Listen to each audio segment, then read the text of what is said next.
паднав. Абе, ајде па ти Па, какво паѓање? Вите, 8, викам, супер, отлично, викам, супер, не менјаме. И кој ме Не. праша, кога мене што ме праша, ти ќе полагаш ке да? Сите, не, а викам да. Да. А ја не знам зашто кажав, да, само еднаш ќе прочитав книгата. Не, битно и И 10. деветка. Тоа. Може да почнеме, па добро. Да? Да, Па ајде. ајде.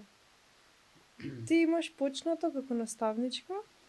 Да. Или, не, добро, наставничка и сега од формално во неформално образование имаш многу луѓе, mindfulness coach, NLP coach. И што ли Се уште имам, не? Да. Така да дали може да почнеме од некаде, ве ти ќе ми ја дадеш таа хронологија, како почна нели како наставничка и после како се тоа донесе до тоа што си денес. Како наставничка почнав уште пред едно 30 на години.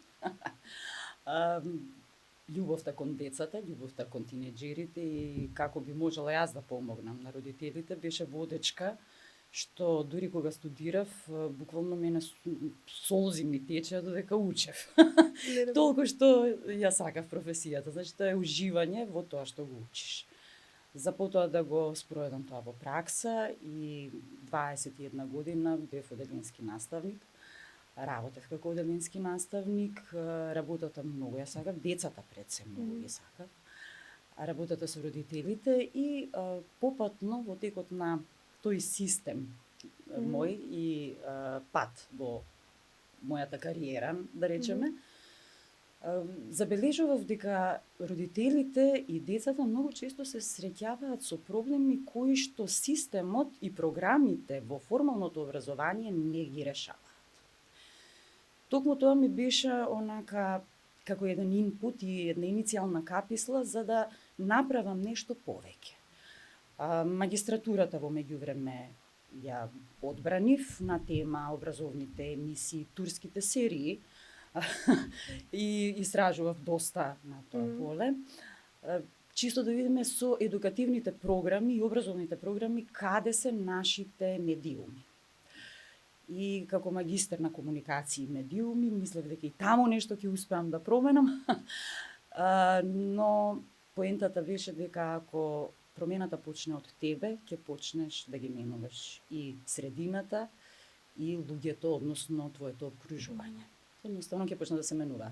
И така почна патешествието со говорништвото и со тренер за личен развој, односно life coach.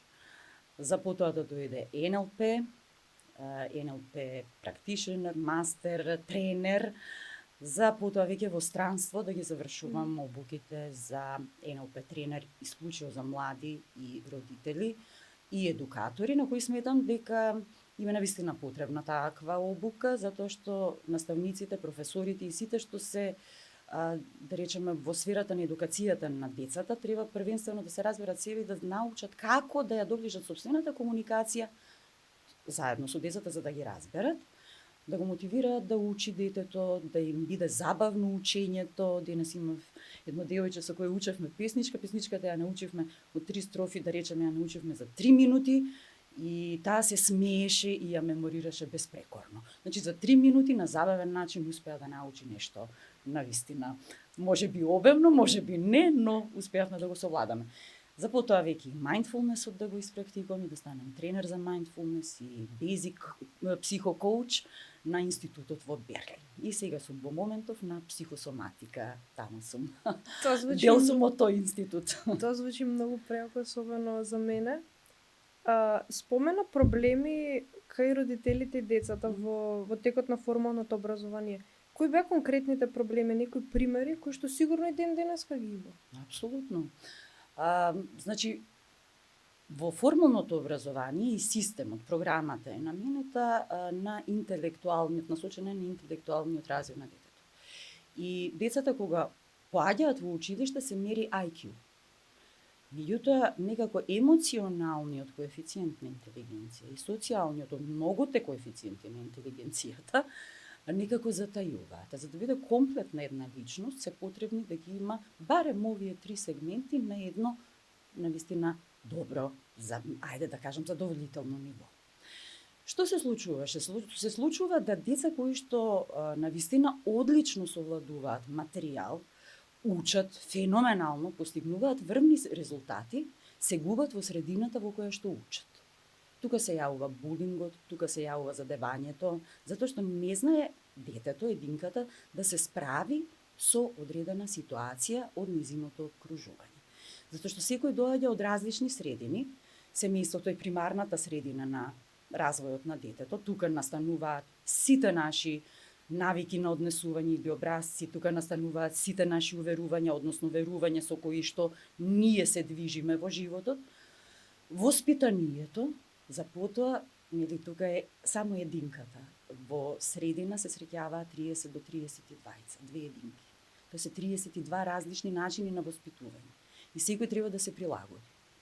И тука се јавуваше таа проблематика, например, да детето не може да се снајде во одредена средина, некој има потешкоти со учењето, па доаѓа до исмевање ако нешто не може да каже, ако пелтечи детето, например, доаѓа до исмевање затоа што не може нешто да каже. Че сето тоа влијаеше на развојот на индивидуата, на детето, а родителите не знаат да се справат.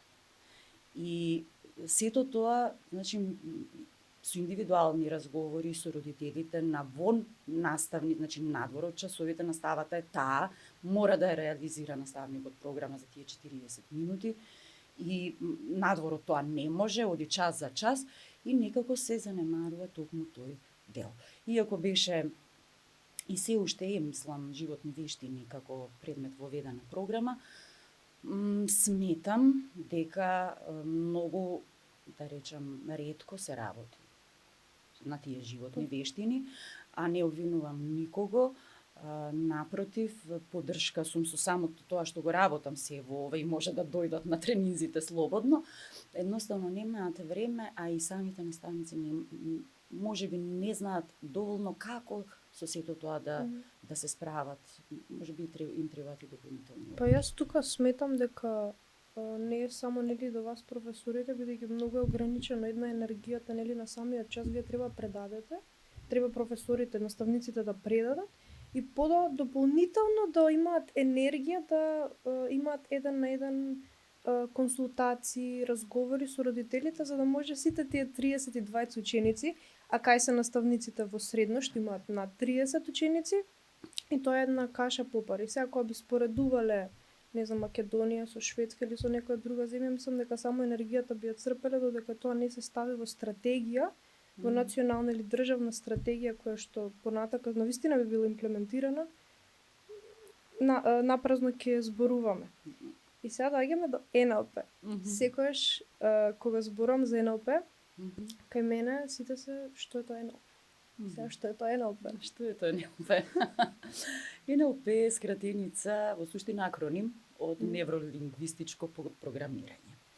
Што тоа точно значи? Јас многу често сакам да кажам, тоа е наука за личен просперитет, наука која што се занимава со личниот развој, односно се поаѓа од нашата мисла. И во нашиот нервен систем, по пат на нашите синапси и невротрансмитери се пренесуваат сите оние мислата во зависност од тоа што ќе предизвика кај нас, ние ја вербализираме. И тоа вербализирање наше, односно таа лингвистика со која прво себе си се обраќаме, создава одредени верувања. Во нешто дали веруваме или не веруваме. И на тој начин ние се програмираме да живееме во нашето секојдневие по некои наши навики. Тоа е онака пластично објаснето. Да. Преку тие невротрансмитери во суштина ни се пренесуваат сите информации во нашето тело и насекаде околу нас. На тој начин ние ги доживуваме и преживуваме сите информации на, сакате, на физичко ниво, на емоционално или на ментално ниво. И како тоа, што се случува во едно секојдневие? Што би било тоа во пракса? Во пракса, например, би било дека, наутро се будиме, стануваме и кога стануваме, веднаш на што помислуваме? Дека треба да миеме заби. И како? И веднаш отиме, нели, мислата е таа, леле сега треба да се спремаме, ете го вокабуларот кој што го Да. користиме лингвистички, како ги пренесуваме тие информации првично на себе. Одиме миеме заби, нели, и леле сега доаѓа мисла, сега треба да се спремам во училиште.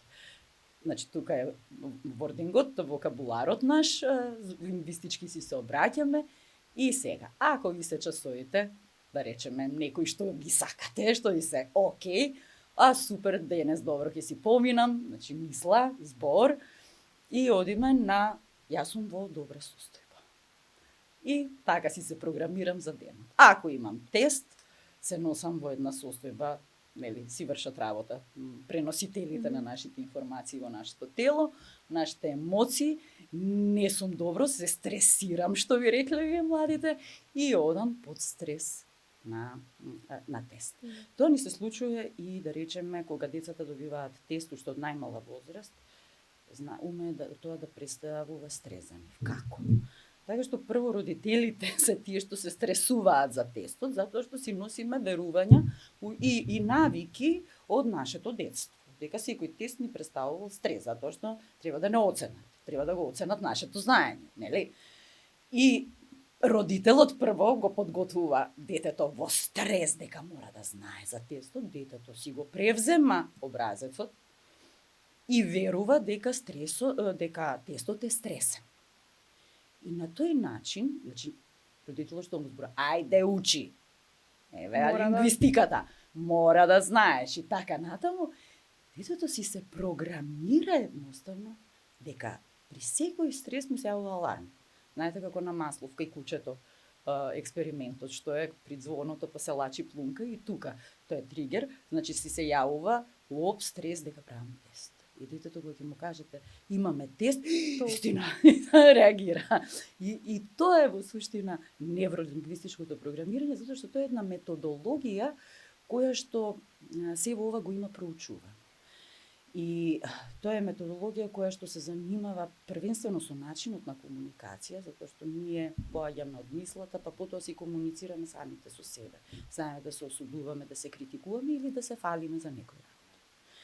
И врз основа на тие истражувања што ги вршеле, посебно кај успешните луѓе, како доаѓаат, како тие влијаат на средината, за да имаат успеси, да постигнуваат успеси.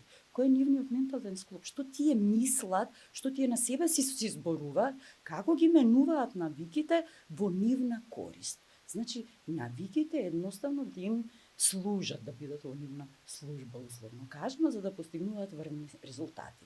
Моделирајќи ги тие модели на однесување се имплементирани, значи во НЛП-то, и ние ги пренесуваме на студентите кои што се кај нас. Супер, до кај сме со НЛП-то во Македонија? Тоа знам дека е пораширено сигурно во Србија така. И понатака.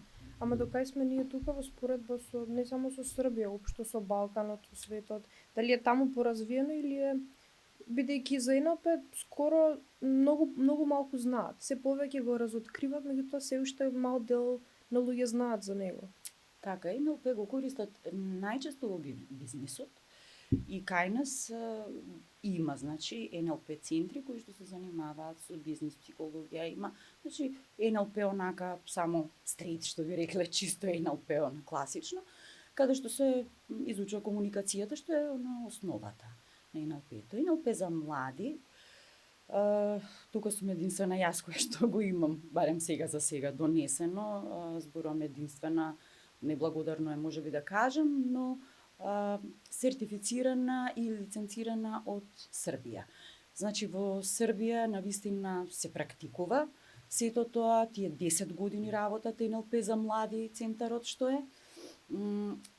Тоа е програма по која што се работи во странство, има дури и франшизен систем во Лондон, да, кои што работат со НЛП. НЛП се користи како НЛП терапија, каде што навистина дава врвни резултати со само еден коучинг средба, да речеме, со примена на НЛП терапијата постигнуваат врвни резултати кај тинеџерите, кај децата. Затоа што тука јас кога почнав да ја модифицирам мојата програма, ти благодарам мамо и тато, јас успеав, каде што имплементирав алатки од НЛП-то, малку наидов као на еден скептицизам, као како можеш тоа да го имплементираш, луѓе, ние сите сме живи, значи јас сум сведок, јас сум живеела по НЛП и точно знам како сум го освестила сето тоа кај себе, уште во 7 оделение од мојот раст и развој, да, сега ми е јасно затоа што трагав што е тоа што јас успевав. Значи јас по пат на визуализација успевав точно да го знам одговорот на одредено прашање, точно да знам што ќе ме праша, да се замислам себе како го одговарам и секој еден од нас ако се осврне ќе види дека тоа му се случило. Значи тоа не знам топла вода. Тоа е нешто што наше секојдневие, само поентата е што несвесно поминуваме низ тоа и во моменти кога ни е потребно, не знаеме да дојдеме до тоа. И НЛП-то за млади, ова што јас го работам, точно не учи како таму да дојдеме кај таа млада личност. И затоа, велам, во странство ги поминав сите едукации, и кога може некој друг, тоа е основна аксиома во НЛП-то, можем и јас. Така што греота е да некој друг оди напред, ние знаеме многу често да се споредуваме и да кажеме сите други се подобри од нас, ние види кај сме. Знаете како системот сам не постои, ние го правиме системот. Така да, личноста, ако стреми кон развој, ако стреми кон напредок, тогаш и системот ќе биде окей. Ние сме самите систем за себе. Значи, колку првенствено јас се грижам за мојот систем, почнувајќи од систем на вредности, систем на телесно, како се чувствувам, колку јас го слушам моето тело, што тоа мене ми кажува. Колку ние сме влегле во таа проблематика, за потоа да зборуваме, а камоли да вперуваме прст и да судиме за некој други. Дајте, луѓе, прво дворот наш да си го средиме, па потоа да зборуваме за другите. Буквално. И во ред понекогаш и да се споредуваме со другите држави, меѓутоа со по добро, поквалитетни држави од нас, да земаме од нив, бидејќи цело време е само тоа. И дали мене многу ме интересира која е на пример твојата најголема цел што си ја имаш така остварено од НЛП-то, применувајќи НЛП, и кој е на пример твој некој клиент сигурно имаш, што ти е така, не мора да споменувам име, едноставно успел во нешто и ти е навистина драго за тоа и си горда на сето тоа. Дали има уопште некој таков? Прво за тебе, па. Има таков и јас значи секојдневно веќе на несвесно ниво го работам тоа. Така што постојано си ги реализирам работите онака како што ги замислувам. Има работи кои што никогаш не се отвараат, значи не може, сме целеле кон нешто, сме имале некоја цел, и има случаи кога не можеме да ги оствариме во моментот кога сме зацртале, например. Меѓутоа, кога е целта во прашање или е таа преголема, или не дошло време. Знаете како кај пеперутката, ако куклата кога ќе почне да се отвара, и ако почнеме ние со сила да ја отвараме и да ги шириме крилата на пеперутката, таа никогаш нема да пролета, да речем. И затоа можеби не дошло време. И тоа е тоа што во НЛП-то, например, исто така помага, што токму е тоа поентата, значи сега не е време за тоа. Имаме разбирање, знаеме, умееме да се разбереме ние самите, дека е потребно нешто, значи на што сега да се насочам. Исто така, исто примена на НЛП, кога нешто, например, целам, еве за себе, целам, а не ми дава резултат. Значи не можеме ние, или ми се создава друг проблем, не можеме ние со истата енергија да го решаваме тој проблем. Значи мора да смениме нешто за да добиеме поинаков резултат. И менувам одредени постапки, одредени чекори и добивам веќе поинаков резултат. Исто така што е интересно е што и кога некогаш не можам да ја остварам целта, е повторно аксиомата во НЛП-то, успех не постои, туку постои само повратна информација или резултат. И сега јас во моментов, ако не ми се допаѓа резултатот, или фидбекот сега што сум го добила, чекајте бе луѓе, дајте, значи не е тоа неуспех ако не оствариш цел. Не е неуспех. Напротив, исто има тестови кај младите, кај тинеџерите, на испити кај младите, значи не е неуспех. Ако си паднал на испит или ако си добил единица на тест, двојка или подолу од очекуваниот резултат. Нема неуспех, нема грешки. Значи, точно тоа требало да се случи за да ме научи што да превземам за да го добијам резултатот кој го посакувам. И тоа е таа мотивација што не води. И токму тоа и мене ме води, и ден денес ме води, и затоа сум тука каде што сум на овој пат, затоа што пионер сум во Македонија, например, со овој дел. Има некои така што исто така се обидуваат НЛП-то да го воведат. Се извинувам што ќе прекинам. Што е точно пионер за? Пионер, оној што го трасира патот, нешто ново што воведува кај нас. Нешто ново, баш ново. И да речеме, има и некои други што се обидуваат, но јас не се обидувам, јас тестирам.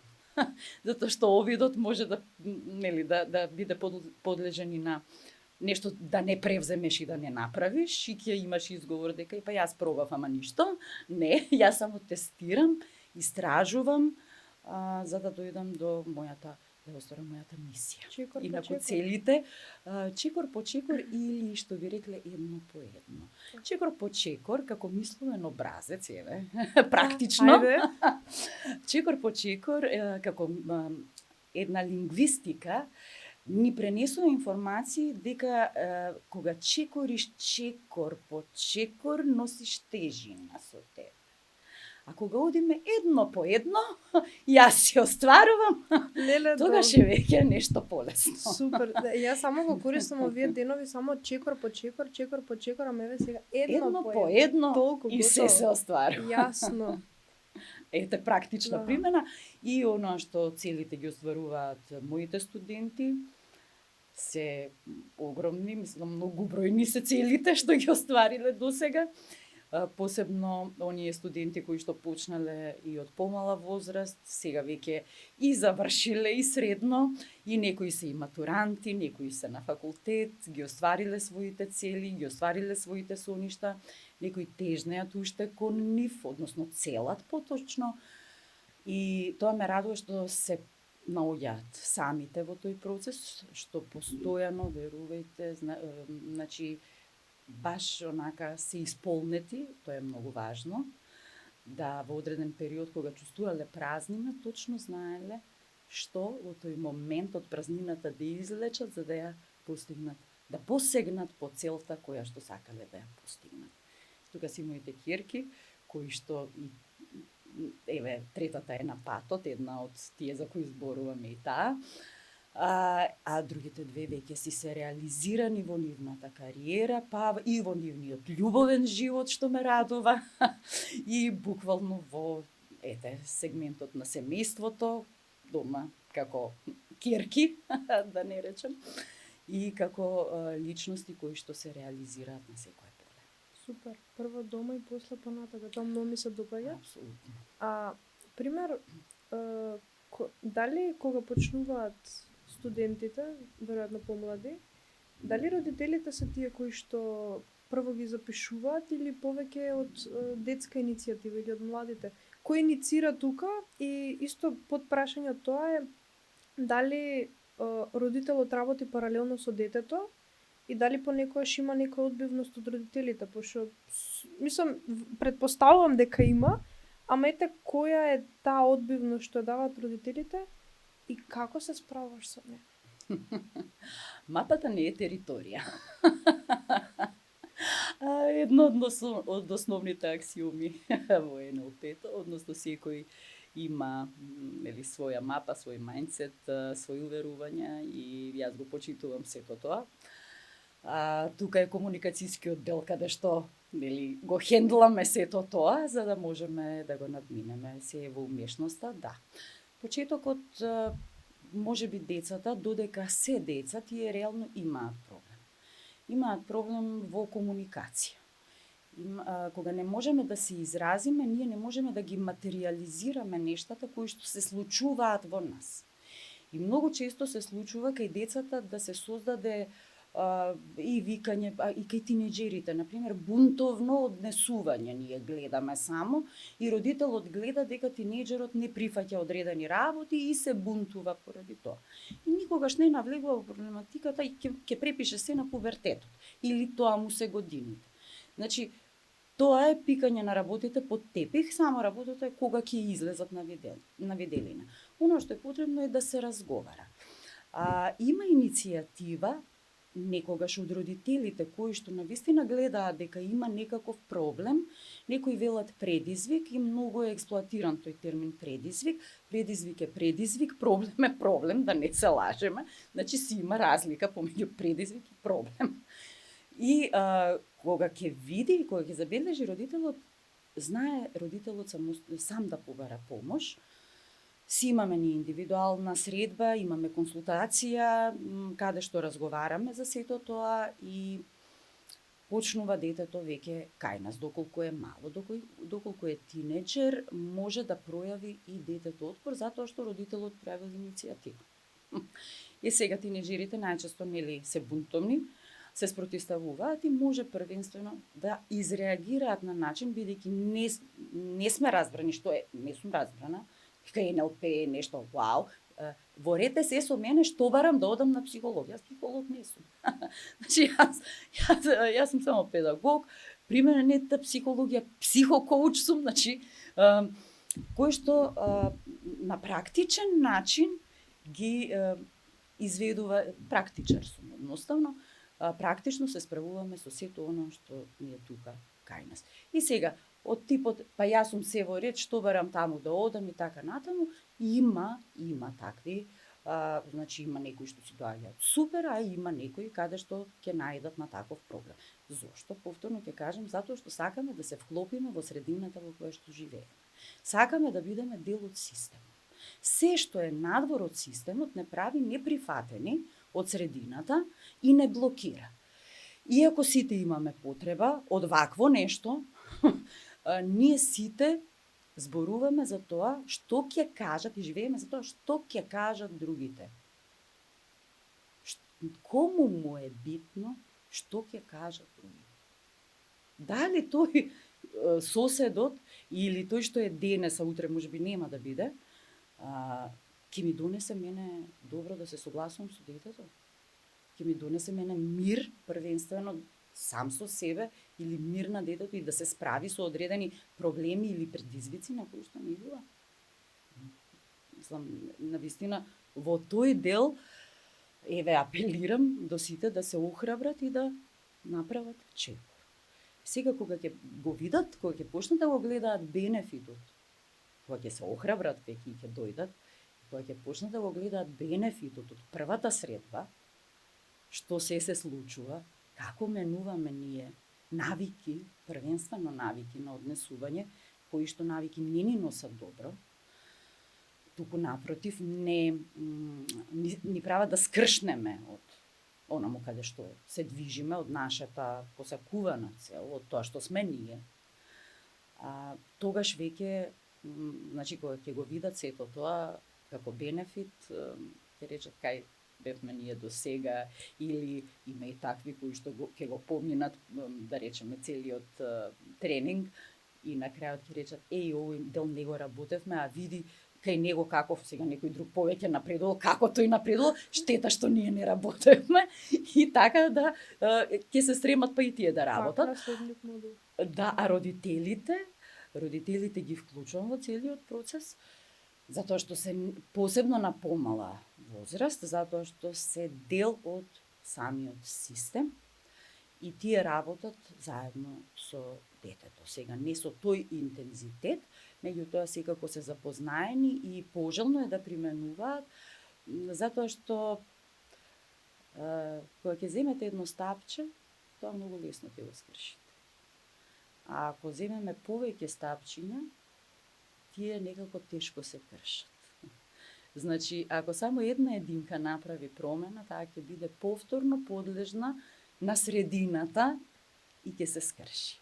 А кога ние ќе бидеме како систем на вредности во семејството, кој што е основната карика, и ќе знаеме каде движиме и што правиме, свесно ќе работиме сите едни за други, тогаш веќе никој ништо не ни може. Се согласувам, во право сте и тоа дека прво примарно е семејството, особено односот родител-дете, мајка-ќерка, мајка-син, татко-ќерка, Апсолутно. татко-син. Си сносат, примарно е таму како бази, после понатака образование, здравство и сето Така тоа е. друго. И сега ми објасни како нели НЛП-то си влијае прво на личноста, па на семејството. И сега како тоа може да се примени во образование? Примерно. Дали може? Сигурно може. Апсолутно. И дали има надеж дека можеби некогаш во следниве 20 години во Македонија ќе видиме дека се применува барем малку од тоа што се работи во НЛП-то. Да, секако дека има применливост и тоа голема применливост, посебно во комуникацијскиот дел, затоа што го знаете, го знаеш, и јас се обраќам на целиот аудиториум. Слободно. Да. Она на Ајнштајн дека сите не може да бидат исти, дека не можеме да бараме нели рибата да се качи на дрво кога таа плива во својата природна средина и секој е со своите индивидуални можности и способности. А програмата е таква и учебници, значи се е наменето за ето така генерално за сите.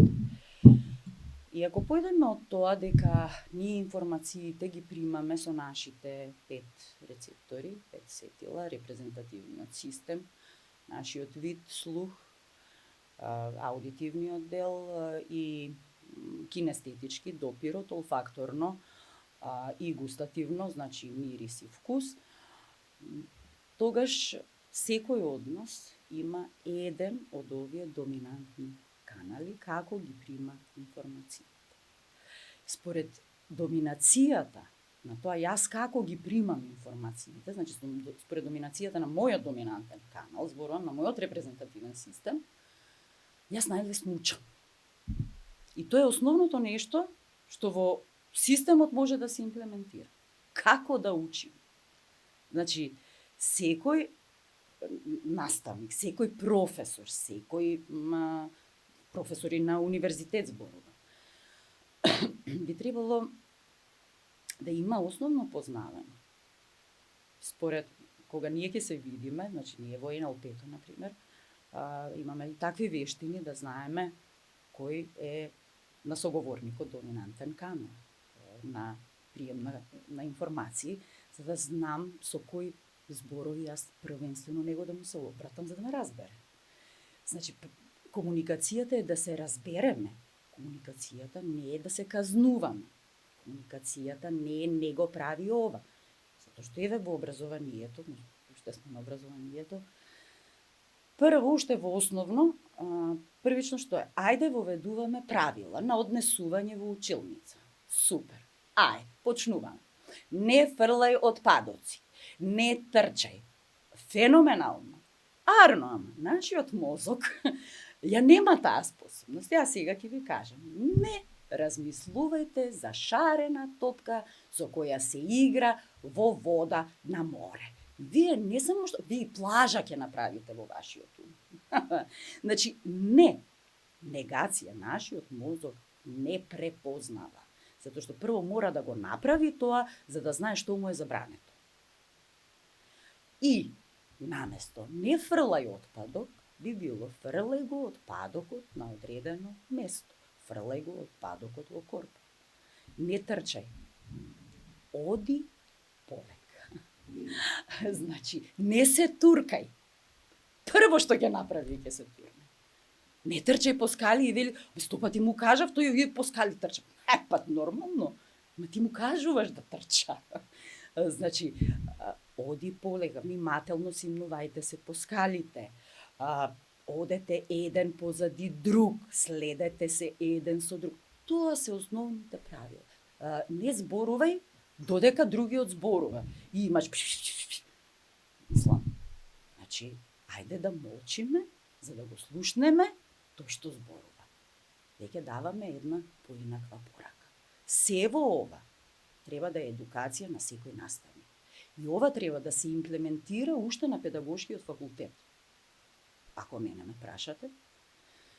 Има иницијатива во Србија, во моментов е таа иницијатива во приватните училишта, бидејќи имаат слух за вакво нешто, иако јас некаде сум отишла кај нас во приватни училиштата, каде што сум предложила вакво нешто, Прифаќам. дури да се воведе и како, можеби како предмет, првенствено како некоја обука, како некој дел на самите ученици кои што се во приватните гимназии. Зборам гимназии, генерализирам за да не именувам приватните средни училишта, додека во Белград веќе се прифаќа концептот да се воведе во програмата на приватните училишта, почнувајќи од приватните основни училишта, средни училишта, затоа што е ова основната алатка која што многу ни го олеснува нашето секојдневие. Феноменално. Многу преако. Ајде, веројатно и кај нас некојаш. Да, а да не зборуваме за техниките на учење. Значи да не зборувам, затоа што јас ги работам и техниките на учење, ги работам со имплементација на НЛП-то. Значи лева, десна хемисфера, како да ги активираме, сето тоа како да го активираме, фокусот истовремено, бидејќи сум и тренер за mindfulness, нели, сето тоа е имплементирано и вие не знаете, на почеток кажав дека за 3 минути беа буквално потребни да се научи стихотворба, од да се меморира, зборувам, иако сум против меморирање, сувопарно, тоа е мој личен став.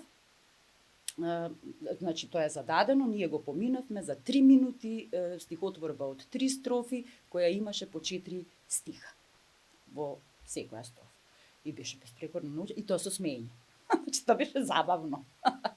И токму тоа може да се имплементира во образовниот систем. Значи, НЛП или невролингвистичка практика не само што помага на индивидуално ниво, туку може буквално во секој систем како што свати да се имплементира. Апсолутно. И сега ми спомна НЛП, и јас со mindfulness сум тук таму запознаена нешто, ама сакам да ми кажеш што е mindfulness? И како почна, прво НЛП беше така, па подоцна mindfulness, и како сакав коуч. Да. Психокоуч беше. Да, и Добре. после сакам да навлеземе и во пример сертификација, како се, на кој начин се стекнуваат сертификатите, дали е онлайн, колку е легитимно? Акредитирано е, Мгм. да, од институтот во Берлин, значи сите програми ми се акредитирани. На институтот во Берлин, слободно може таму да се оди и да се провери, мислам, на онлайн. Инаку, да, сите обуки одат онлайн, затоа што некои велат убаво е физичко присуство, и јас сум за, дефинитивно. Меѓутоа, луѓето што се во внатрешноста, луѓето кои што се од странство, сега јас во моментов имам клиент од Лондон. Нели?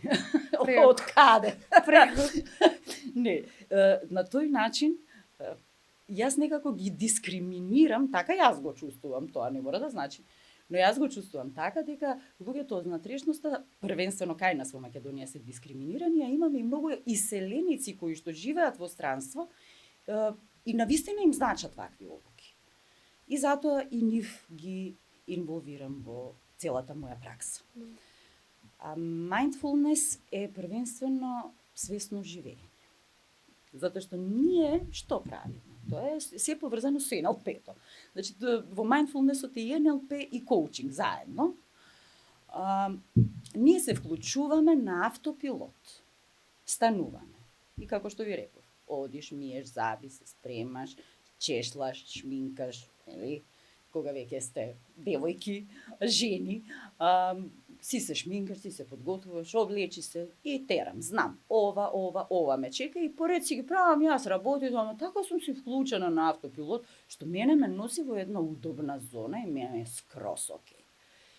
И доаѓа некој момент да јас не се чувствувам удобно. Значи се ми е подмирено, се ми е супер, а нешто не ми штима, нешто не ми оди.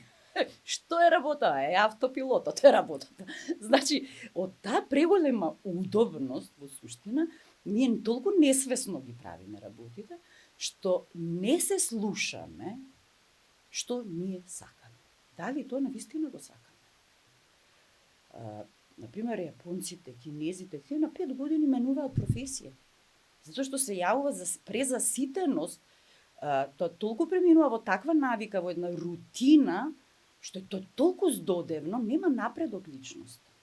Затоа што единствена постојана работа, непроменлива работа во природата е токму промената. Значи, колку ние и да се трудиме, да не менуваме ништо, мислејќи дека е тоа, тука ми е сигурно, нас не е удобно во таа зона. И не подлежиме на развој. И морам тука да се надоврзам дека ние како тело, физички и биолошки, ние цело време се променуваме. Пример, сега да одам крвта да испитам и да одам за 5 минути да крвта да испитам, ќе бидат различни два различни параметри ќе излезат. Апсолютно. Така што од биологијата да почнеме понатака после да применуваме на психичка основа. Така е. Ние сме систем, ние сме систем од емоции, од мисли и од тело. Физикус, нели, физиологија наша. И буквално се менува. Ние не сме исти од почеток на подкастот, додека излеземе, сосема различни ќе бидеме, а до крајот на денот и да не зборуваме. Значи, се менува. Се менува. И целиот тој комфор ни создава една неудобност. Од друга страна пак, имаме мултитаскинг, имаме преголема ангажираност во проекти, преголема оптовареност, мислејќи дека ако ние работиме многу, ние сме успешни личности. Не. Значи, веднаш ќе кажам не. И од искуство ова го зборувам 100% сигурно. Не. Моментот е колку себе си се слушаме. Ние додека трчаме за сето тоа, да го сработиме, мислејќи дека ќе стекнеме поголемо богатство, ќе стекнеме повеќе пари, луѓе, парите се трошат. Со парите се троши нашиот организам. И имаме годишен одмор. И доаѓаш на годишен одмор и првиот, вториот ден добро и почна после, глава ме боли. Бе, чекај, овде нешто сум здрвена. Што ми е нешто не... Тоа е што не си го слушал телото, ниту си слушал пораките што пропратно си ги пропуштил трчајќи по проекти и по не знам што, да се видиш со овој, да се видиш со овој, се си ангажиран и као тоа ме прави успешен. Си се запоставил некаде себе си, вклучен на автопилот, друг те пилотирал и кога ќе легне организмот, веќе рековме, ние сме физичко тело, емоционално и умствено. А кога сето тоа ќе дојде во една фаза на мирување, тогаш се што било под тепих одеднаш, почнува правта да се крева. Токму тука има и биолошко објаснување позади тоа. Моментот кога цело време сме под стрес, реагира нели симпатикусот. И во тој момент цело време имуниот систем се бори. И моментот ние кога мируваме и тоа е окей, сега можам да се разболам. И он во тој момент, во тој момент се разболува. Така е. Се разболуваме и во момент кога се префорсираме. Значи не знаеме да застанеме и нон-стоп нешто работиме и почнува и грло, глава, температура крена. Од кај бе оваа температура? Па човек мораш да застанеш, да се одмориш, значи треба одмор. Легни си, почекај 2-3 дена и ќе помине. И тоа е тоа. Дали ова е дефиниција примери за бърнаут? Пошто едно прашањето ми беше и бърнаут. Или огорување, подгорување. Да. Не знам како да го преведам. Да, баш горење. Согорување, што би рекле. Затоа што трчајќи по дури неочекувани, значи сакаме да постигнеме нешто многу.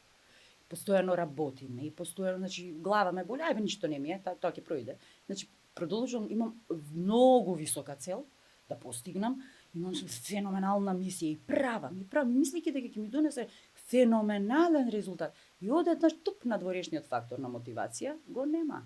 Затоа што или не ја дојдеш соодветната награда која што си очекувал, или нешто работава не ти оди како што си очекувал, не си ги добил парите што си ги очекувал, не ти се развил бизнисот како што си го очекувал, како ти што си очекувал, одеднаш доаѓа тоа согорува. Значи прегорува. И желба и се и почна разочарување. Значи прво се јавува разочарување. Чекај, па јас се направив, Па вака, значи доаѓаме до улога на жртва. Па јас се направив, па зарем вака да ми се врати сето тоа. Па зарем јас ова го заслужив и почнувам. И почна да се демотивираме и почнуваме да телото ни кажува дека ни е тешко, да си легнуваме, да ни е буквално не гледаме мотив, нема волја ништо да направиме. Дури има случаи кои што од кревет не може да се поместат. И како тоа Поради да се таа реши? голема разочараност. И како може тоа да се реши? Се решава, сега во зависност од тоа нели во кој стадиум е. Прв Ако стадиум. навремено го видиме сето тоа и не дојде до вакво нешто, може значи со mindfulness дефинитивно што значи тоа? Тоа значи фокусирано, да речеме, првенствено дишење. Тука се одредени медитации, водени медитации кои што ни вршат обновување не ставаат во мир, и вршат обновување точно на деловите кои што се преоптоварени. Има одредени техники, тука се и НЛП техниките и коучинг техники кои што помагаат за сето тоа. Првенствено, како што кажав, е фокусираното дишење. Значи фокус на сопствениот здив, затоа што ние дишењето си го сметаме здраво за готово. Дека ни е дадено така да си дишаме и се ни е тоа супер. Ајде да се фокусираме, да видиме, за да се смириме. Значи да дојдеме во една состојба на мир.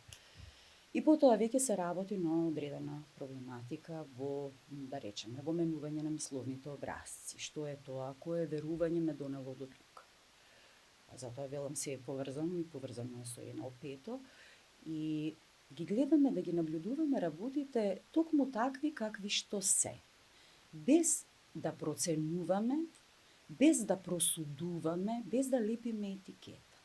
Затоа што ние имаме таква навика да си лепиме етикета. Mindfulness-от не учи токму тоа.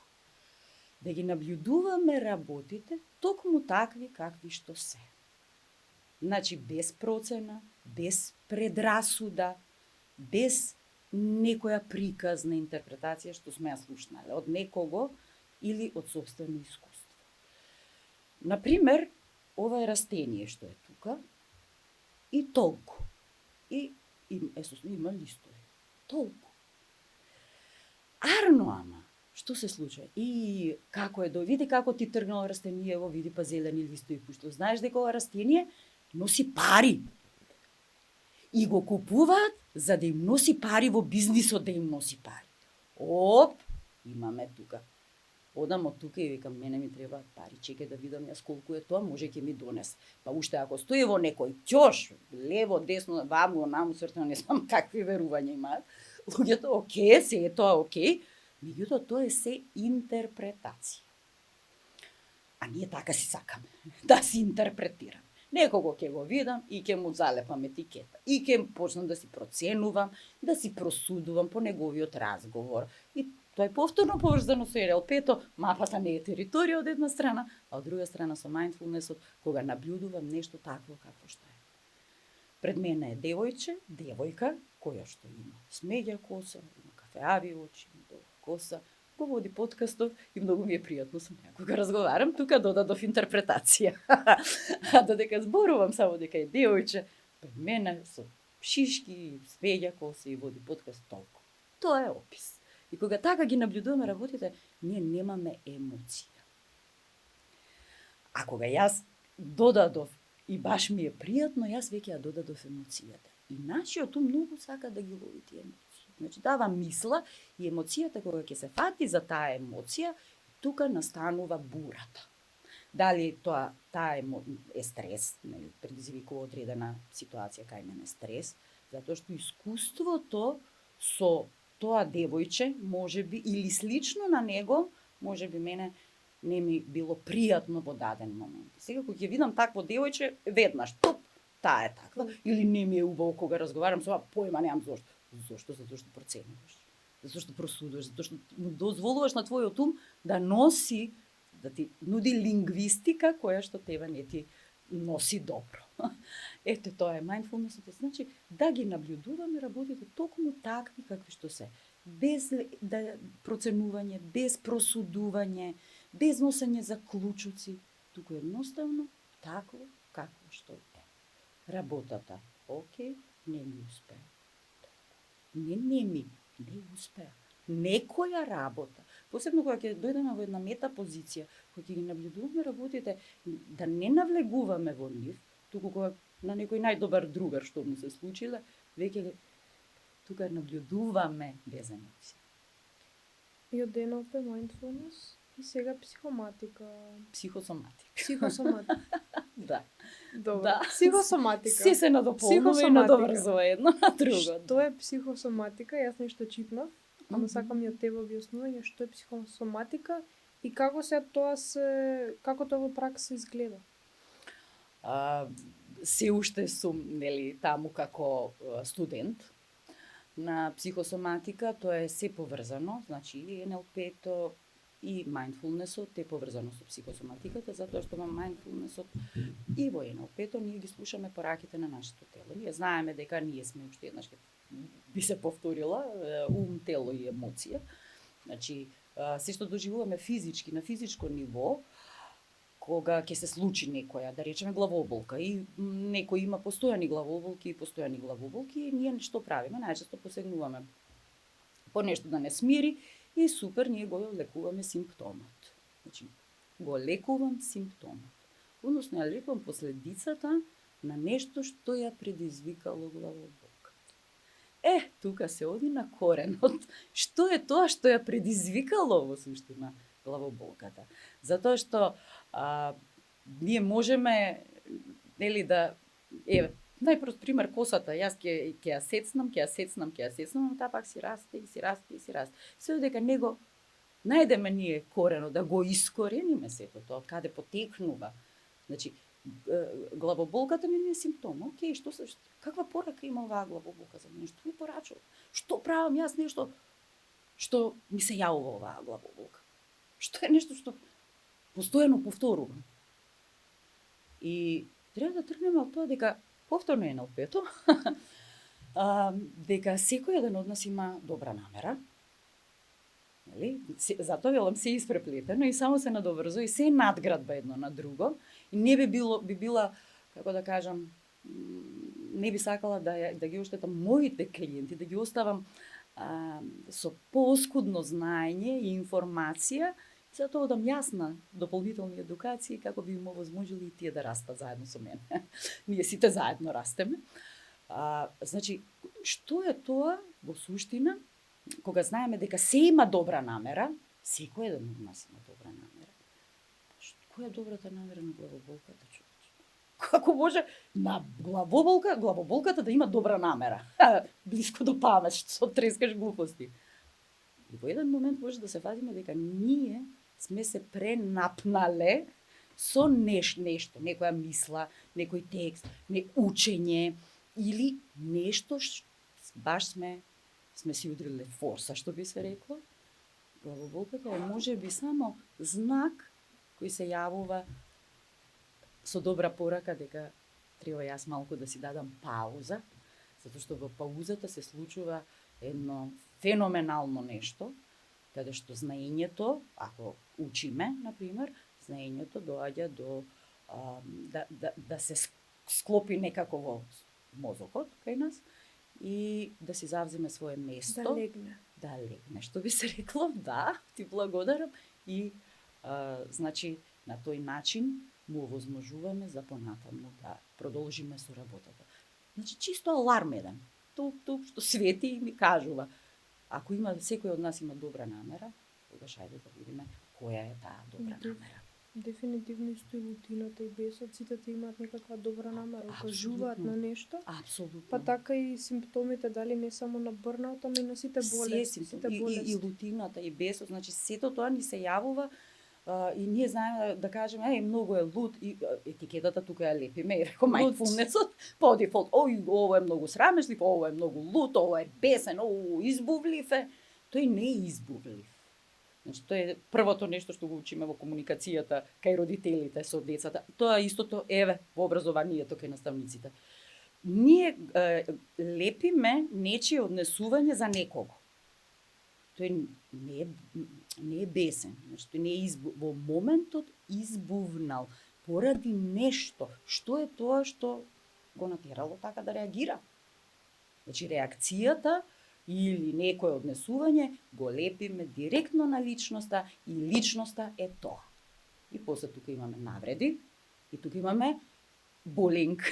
Значи се толку добро поврзано, тоа е нешто неверојатно и затоа се работи тука буквално секој сегмент. Значи конкретно на бесот, која е причината поради која настанал бесот? Значи ние ќе се смириме, окей, или чувствувам лутина или стрес, нешто, голтни си јапче, супер. Мислам, тоа е само симптомот. Окей, да те смири во даден момент.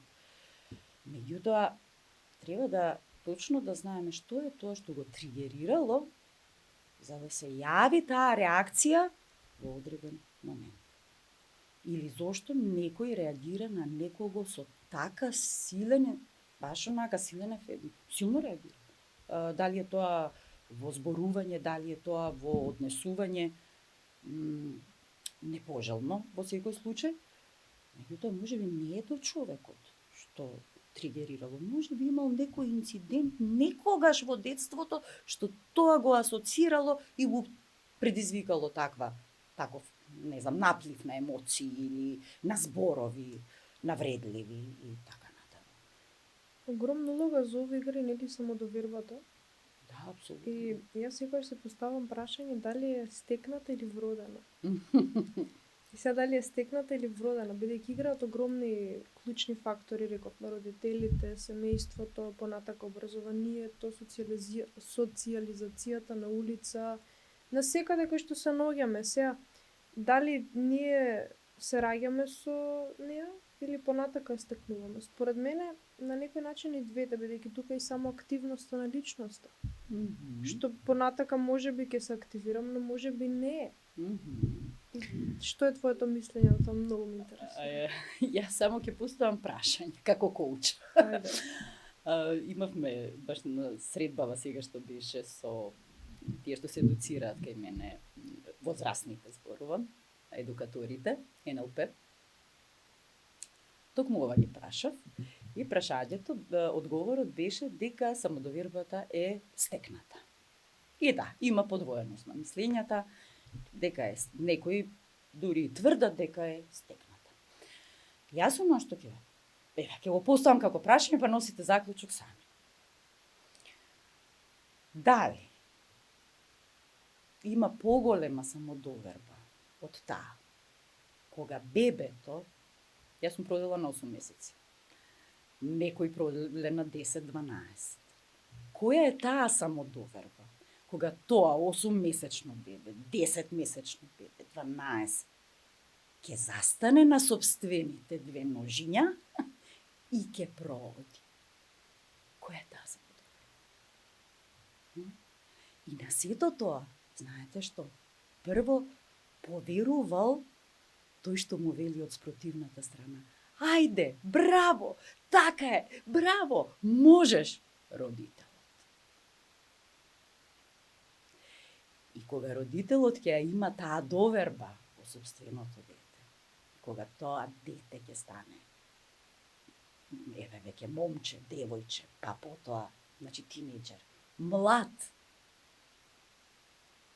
јас мислам дека тоа е најголемата поддршка што можеме сами на себе да си ја дадеме. И ние во НЛП-то исто така имаме една моќна алатка која што може секогаш да не врати токму во тој момент кога сме имале таа самодоверба и кога сите верувале во нас и да си ја донесеме токму тука и токму сега еве предизвик за секој што слуша. Тоа е многу добар пример. Јас се најажив. Да. Значи тука уствари е и вродена и стекната и од се помалку. Значи кој е таа самодоверба? Јас затоа оставам еве отворено. Тоа е дел од коучингот, така се работи на коучинг, да видите, ете и тој сегмент, бидејќи и за тоа прашуваат. Предобро. И сега, пример, некој ако сака да оди кај тебе на консултација и модули да ги пројде, прво, што се состојат модулите во НЛП-то конкретно, или што конкретно да работиш моментално, кои се програмите, и кај може да те најдат? да ме најдат, значи може и на веб страната invictu.mk, можете да ме најдат на irena.d.hристов Ќе на ги оставиме Инстаграм. линкови. Ете Да. така, добро. Може слободно и да се јават на телефонскиот број. Сега за сега велам работиме индивидуално и во група, работиме на Zoom. Сега за сега сме онлайн. Со тоа што секој кој што има потреба да се сретне со мене, остварувам и физичка средба. Значи, секој оној, пак ќе речам, оној што е доминантен кинестета, со доминантен репрезентативен систем, на него му годи да се видиме и секако дека јас сум тука секогаш за клиентите. Работиме, сега се тренинзите за тинејџери во моментов актуелни, стартуваме од 16, сега од сабота. Почнуваме со мотивација, креирање на цели, тука не е само довербата.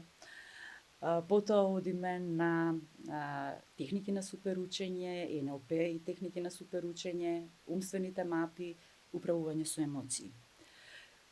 Комуникацијата ни е заедно со самодовербата во истиот модул и некако не би ги ограничила, некои ми велат дали може посебно. Секако дека може посебно. Знаете, потоа ќе дојдете и на наредниот и на наредниот, ако не сега ќе дојдете наредната година. И само ќе кажам дека една ластовица не прави пролет. Доволно е да ја пуштите тоа и чекор напред, да почнете, да направите чекор, ќе видите каков бенефит би имале сите вие што би се вклучиле, нели, сите тие што би се вклучиле во себе ова. Исто така сега оди и тренингот за едукатори и родители, исто НЛП тренингот. Веќе од февруари почнуваме повторно со mindfulnessот. Mindfulnessот може да оди дури и како работилници. Коучингот е постојано, секој ден. Значи се среќаваме индивидуално на Zoom, во зависност од темата која што ја има клиентот, тоа го работиме. Работам и со тинејџери коучинг, работам и со родители и тоа е пожелно да, дури и со деца, и кога многу ми е интересно, јас имам проблем родител, јас имам проблем со детето, јас би сакал да работите со детето. Оно што можам да го кажам е дека најчесто, ајде да не кажам секогаш, најчесто треба прво да се работи со родител.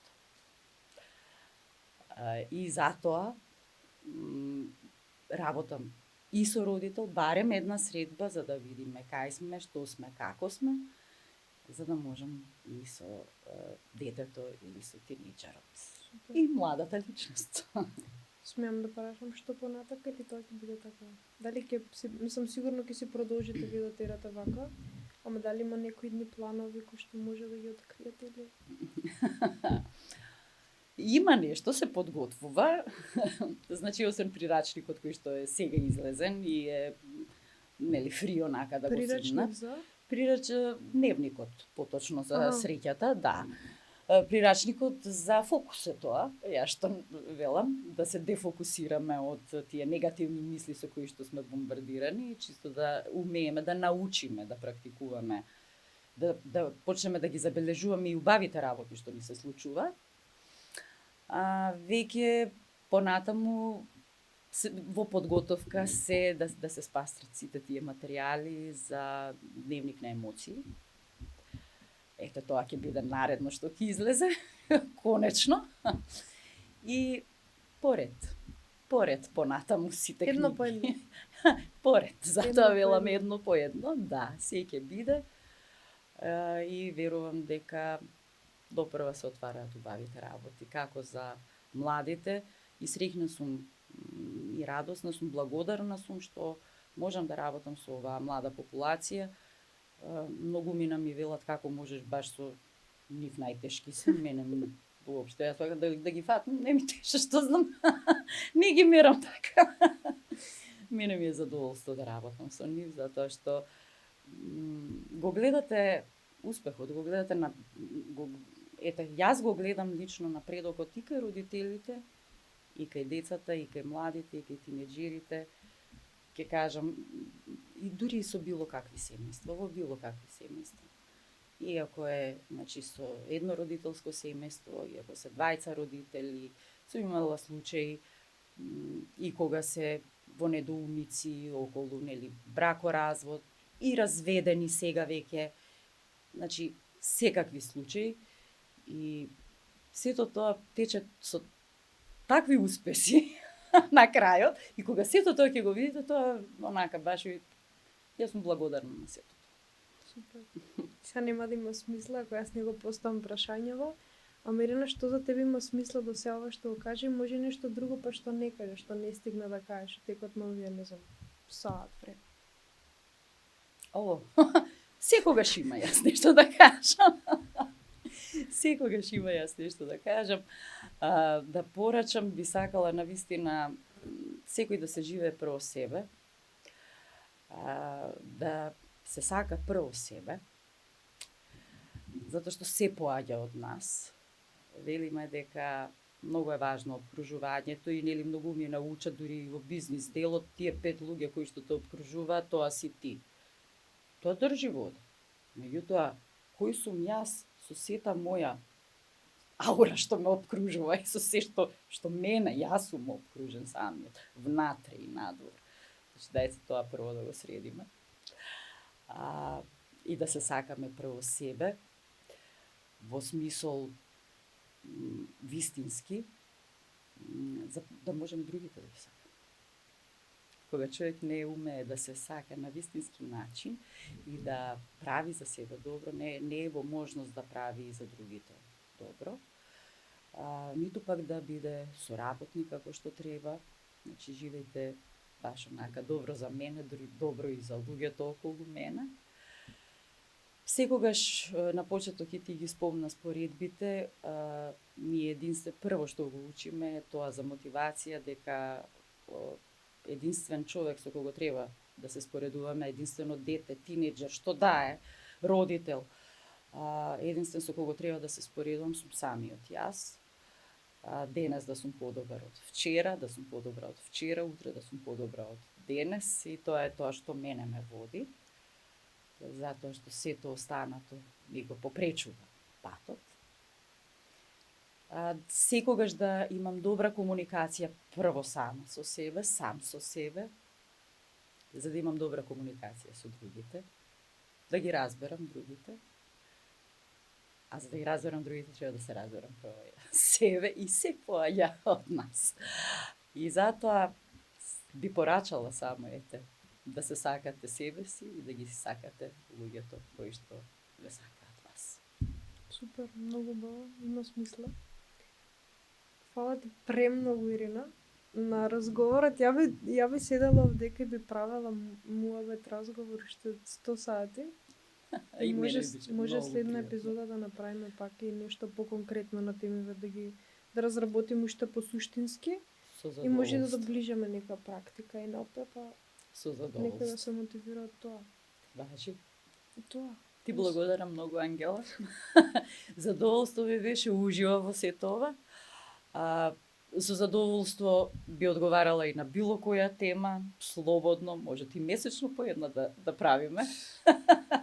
Сега имаме платформата и може. Така што тука сум за било што и било кога. Супер. Ти благодарам уште еднаш.